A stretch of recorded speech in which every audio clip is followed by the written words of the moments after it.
And of course, this idea of composability and doing one thing well extends right the way through to the overall approach to the vehicles as well. So the Land Rover, we use a roof tent on the top. This is this two ideas. The Land Rover is the great vehicle. It's not compromised by trying to be a camper, but it can have the roof tent on its roof, which gives us that ability to quickly turn it into a camper without the compromise. So this idea of we're actually going further and using this composability and individual items to build this whole experience together. And the sleeping platform inside that I built for that car, of course, I could rebuild that for other cars easily using the same principles as well. So this whole approach of turning it into the kind of overlander is also based on these principles of composability and do one thing and do it well. And the same thing kind of applies to the Ioniq. The whole point of a vehicle for doing the school run is that it needs to be affordable, it needs to be reliable. And it's a daily driver, so it gets parked in car parks, it gets people slamming the door into it and denting it.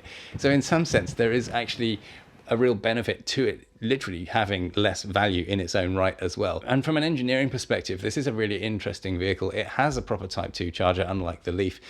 It's incredibly efficient. It still has a small battery, which means it's light. It's no heavier than a normal car. So because we're supplementing it with a Land Rover, it doesn't need to have this 300 plus mile range for those rare times you need it, which is of course why you might justify something like a Tesla for the times you need those long journeys. In reality, most of the daily driving doesn't need anything like that range. So we can bring that maximum range right down and explore this zone where the efficiency can really become quite optimal. The efficiency of the Ioniq is way more efficient than a Tesla.